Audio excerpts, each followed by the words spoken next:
د مور نوم. الادا ته هره ورځ پلار او دوستانو په تانه ویل.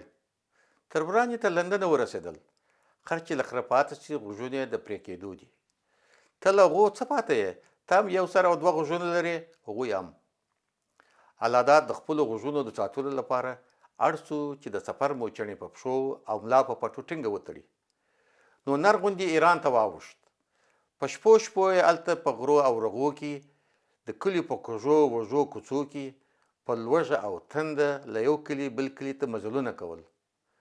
کله په خټو کې لوېدلی، کله سر د دیواله موښتی، کله تر ستونې په لوشو کې بند سوی، کله په مردارو اوبو کې لمبېدلی، کله په ځنګلونو کې ورک سوی، ایله ځان یې تر ترکیې ورسوی.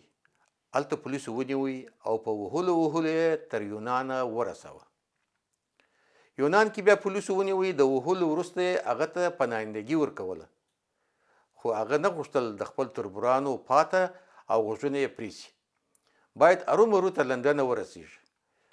هلته یې څو ورځې ډېر سخت تور کارونه وکړل او چې ښه پیسې یې ټولې کړې د فرانسې پورې یې د ریل ټکټ واخیست او فرانسې ته وتښتېد. هلته د پولیسو پسې ډېر وګرځېد او ځان یې هغو ته تسلیم کړ.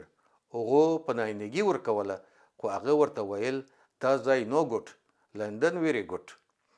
پولیسو هغه په یو موټر کې واچوی او په یوه وچ ځنګلي کې خوشي کړ او ورته یې ویلې دا سړک سیده لندن ته ځي، لکه زنځ په کوم شي ځان وموښلوه سیده لندن ته رسېږي. دی هم هلته په ځنګلي کې له یوې ونې لاندې کرار کښېناست. چې هوا تیاره سوه، د هره خوا ځوانان لکه ماما غواګۍ راووتلې او په لاریو او ریلونو به لکه بیزوګانې وموښتلې. الالات د یو ریل لاندې یو چراغ پیدا کړ او هلته پټ سو او هلته په لاسونو یو د اوسپنې میل ټینګ ونیوی. په لاره زوروره سیلۍ چلېده. د یوه د غورځېدو ډب ډب یې اورېده. الادات نه چغه کولی سوه نه چا ورسره مرسته.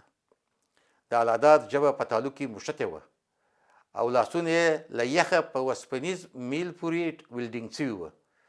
ځان یې ټینګ کړی و چې ریل د لندن خاورې ته ننوت. یوه چغه یې له خولې ووته او ډب ولوېد.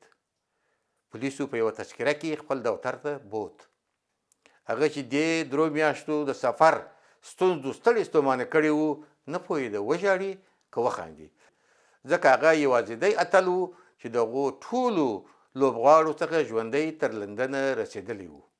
یو پولیس د هغه د پلنګي فورمه ډکوله. نو له هغه څخه یې وپوښتل ستا نوم؟ هغه ځواب ورکړ خاورې الادات. بیا یې وپوښتل د مور نوم؟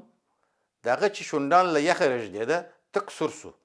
ناستو خلکو ته یې وکتل چې په زړه سوي ورته ګوري. د هغه بدن خولې خولې سو او هغه پولیس یې شوم په خولې کې یو ټینګ سوک ووه او د سفر سپڼڅۍ یې په همدې نري ځای وشلېده. د زنګ له ځغېدو سره د واره 300 موټره پولیس راغله. هغه یې ښه پر مځکه په لغتو لکه نیم سوخته سګرېټ وموښی. بیا یې لاسونه او پښې ور وتړلې او په الوتکې کې یې بیرته سیده افغانستان ته واستوی.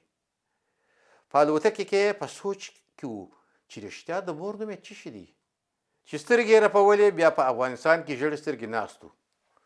شکر یې وکړ چې بیرته یې په پښو نه دی رالیږلی. کلي ته ولاړ. پلار ته یې ویل بېغمه اوسه، تربوران تر لندنه نه دي رسېدلي. زه لا ورسېدم، خو رښتیا زما د مور نوم څه شي دی؟ پلار یې بې سوچه ورته وویل د الادات مور.